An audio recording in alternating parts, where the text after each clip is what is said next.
He's a fast reader, so Yashikoa. Shabbat Shalom, everyone. So I wanted to ask in this room, if when your earliest ancestors came here, meaning to America, if your ancestors came here between, let's say, 1850 to 1914, raise your hand. Yeah, like your earliest ancestor, 1850. Okay, good. So that makes up around, I would say, 90% of the room. Or before, you had before that. Yeah. What I meant was, how about 1770 or 1654 until 1850? Raise your hand. All right. So there you go.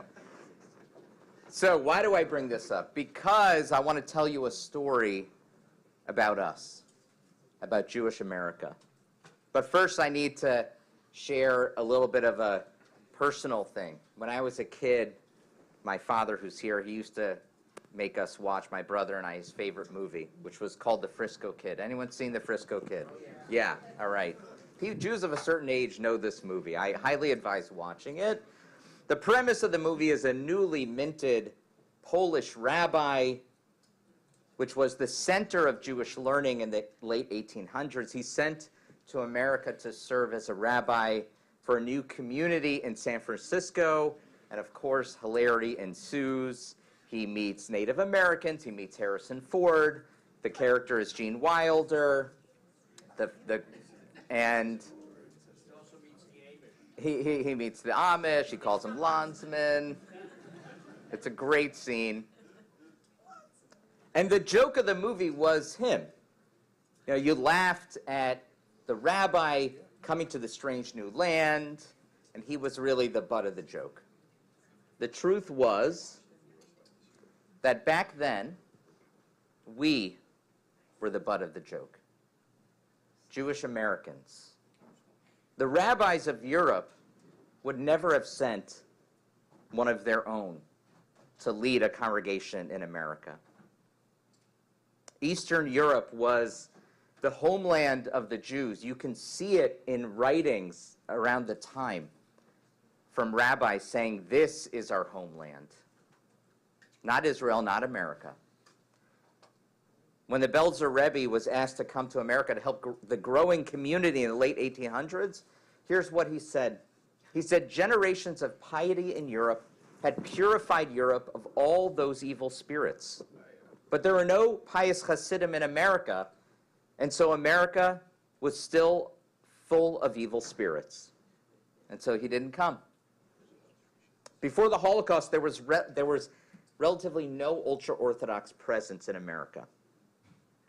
And from the ultra-Orthodox to the modernist intellectual Jews in Europe, American Jewry was a joke. We were the only Jewish community in the world that didn't produce Jewish scholarship, Jewish intellectualism, or anything really Jewish up until that point that people knew was Jewish. And yet, we are one of, if not the most unique populations, Jewish communities in history, in the history of the world. And we don't even know it. Sometimes you need outside eyes to help see what you can't see.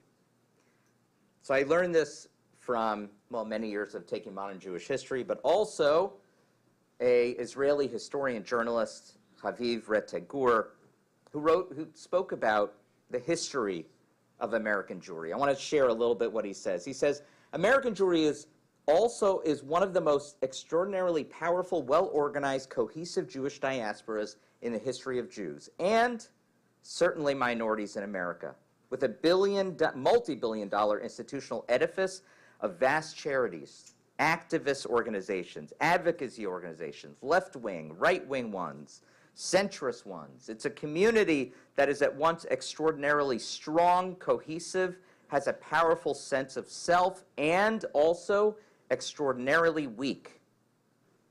Because without that sense of self, it's a very confusing and strange community. And that strangeness is fascinating. And he writes, he says, and they're mistaken in thinking that they're boring, that we are boring. And here's something else. I'll add it myself. We are profoundly ignorant of our own history. And it's a shame because knowing our accomplishments is vital to who we are and who the Jew is and will be in the future. The American Jewish story, in many ways, is the continuation of a deeply embedded Jewish value that dates back to the Torah. It's the idea that every Jew counts. And this is what we read in this week's Parashat Ki Tissa, the very beginning. The Lord said unto Moses, when you take a census of the Israelite people according to their enrollment, each shall pay the Lord a ransom, a kapara, for himself on being enrolled. And they add, everyone who has entered into the records from the age of 20 years and up shall give to the Lord's offering. The rich shall not pay more, and the poor shall not pay less than a half a shekel when giving the Lord's offering as expiation or kapara, atonement for your persons. So we see here the first annual fund in Jewish history, but also this is the first time we have a census. They're counting the Jews. And we have an uncomfortable relationship with counting as Jews. There's even a prohibition against doing it. When you have a minyan, you have to count by, you have to use all these different names and everything. And yet, and why else do we have a aversion to it? Because of what happened in the Holocaust. Jews were assigned numbers, not names. That's how they dehumanized us. So we know that counting can have many negative consequences. That all being said, they had to count them. And it was for the good of the community and the country that they were about to build. But we need census. Even here we need it. So the question, though, is why a half shekel? Why couldn't a rich person make up the difference that a poor person couldn't make? It seems fair. Now, Ibn Ezra, he's a well-known Spanish medieval commentator, he explains the reason that money is used and that it has to be a half shekel. He says that the implication, because it mentions souls, this money was to atone for your soul, and he says it teaches us that all souls are precious and all souls are equal. And we see this actually in Jewish American history more so than in any other Jewish community in the world. In 1654, the first Jewish community arrives in what will become Ir HaKodesh, New York City. At the time, it was New Amsterdam. And when the 23 Jews arrived, they are penniless. Why? They came from Brazil. And in South America, there was still an Inquisition, the Spanish Inquisition. Every port they went to, they were denied access. And so they had money, but they had to keep on paying the captain at every stop. Here's more money, here's more money. The last stop, New Amsterdam. They have no more money. And so the captain has this argument. Says, they owe me money, I got to get them off the ship. And Peter Stuyvesant, the governor at the time, says, no, we don't take any Jews. Now, with influence from the West India Company, I forgot the name. Yeah, exactly. West India Company, right? They force him to do it. And he says, but under one condition. The Jews that come, from then on, they have to take care of themselves, and every Jew who comes to this land, they're in charge. And so they said, like any Na'aseh v'nishma, we'll do it, and then we'll figure out how hard it is. And they do it. And this becomes the legacy of American Jewry. Chaviv says that America is born because it's born from the lowest classes, the American Jewish community, from the lowest classes of Jews in Europe, the least educated. They were the least literate.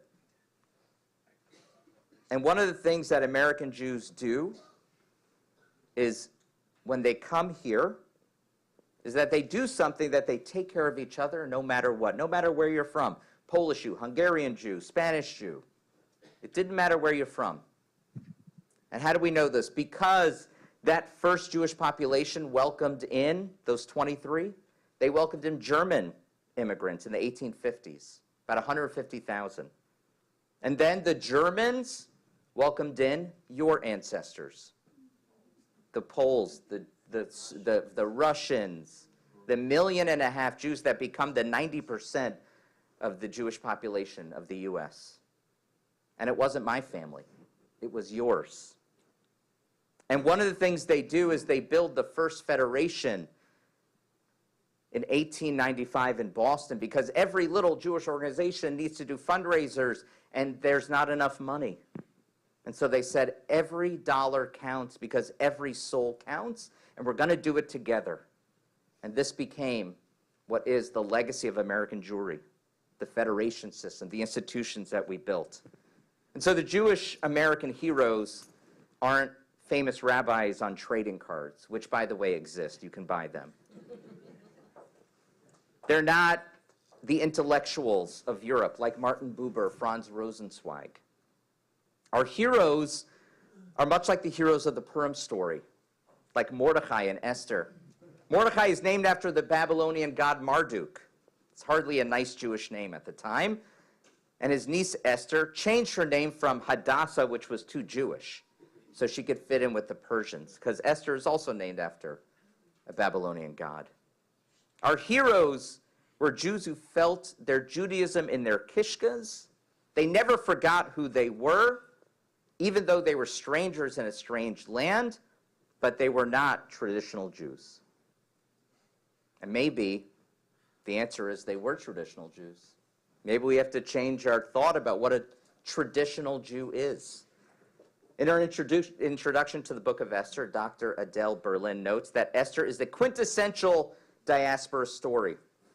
The story reflects a situation in which Jews were a minority in a larger society, and where it fell to the individual Jew, not to the state, to ensure Jewish survival. And yet, this story holds none of the traditional things that we think help us as Jews survive as a minority. God's name is not mentioned once in the Megillah. There's no theology. There's barely any prayer. Kashrut, forget about it. And the marriage is an intermarriage between a Jewish woman and a non-Jewish king. But what makes it Jewish are the things they do. The commandments that we took upon ourselves in the Megillah to feed the Jewish and the non-Jewish poor, because that is how we bring peace. That we give gifts to one another, mishloach manot. That we fast in solidarity with Jews in other places who are not safe, even when we may be. Your ancestors were not the greatest minds of the Jewish world. But what they brought with them is something that has sustained our people more than a story of words. It was a Torah of deed. They may not have had the biggest minds, but the Jews of America had the biggest hearts. And it was those hearts that welcomed my parents to this country as refugees when they were stateless Jews. And it was the hearts of American Jews that, through the Hebrew Immigrant Aid Society, gave my mother's and her family a train ticket to their final destination and hot meals when they arrived to this country, and a little bit of money to help. This is the substance of American Jewry, and it must continue to be. It's a community that cares for all Jews regardless of their intellectual abilities, culture, or material wealth. And it's also a community that stands up for others as well. Now, we took the message of the census to heart. All of us count. And perhaps this is the greatest gift we can give to the Jewish world. And we continue the work. So how do we do it? One, the half shekel. The idea that no one stands alone. That we're all responsible for one another. In our modern world, this principle reminds us that every contribution, no matter the size, has immense value. Whether it's through acts of tzedakah, community service, simply reaching out to someone in need, we uphold the sacred idea that Jews are bound together. We create a culture. where people are seen and valued. And we must continue to strengthen Jewish identity. Like Mordecai and Esther, we have to step up in times of need. Throughout history, Jews of all different kinds have been called to stand up for courage and action. Mordecai and Esther stepped forward when the people needed them the most. And today, we face similar moments. Each one of us can be a Mordecai and Esther. I was talking with one of our teens who mentioned to me that they wanted to wear a kippah to public school in high school. I said, it's something I never would have done as a kid. I didn't want to stick out. He said, but I want to. I want everyone to know I'm a Jew. Now, he's not a religious kid, but that he feels. And I said, I'm so proud of you. You did something with courage that I wouldn't even do when I was a teen. I'm telling you right now, we're going to see a group of teens that are going to become young adults that are going to lead our people. And it's starting now, here. All of us have the power to shape the Jewish future. Now is the time. We're one of the most influential, well-structured, and united Jewish communities in the history of the diaspora. I want us all to think about that. We are anything but boring. We are the legacy of 1,000,000 hugs that welcomed our destitute people to a new land and made them feel at home. And I will leave you with you, all of us, the most powerful and wealthiest Jewish diaspora community in history, with the words that Mordecai said to Esther, who knows, perhaps you have attained to royal position for times like these. Wishing you all a Shabbat Shalom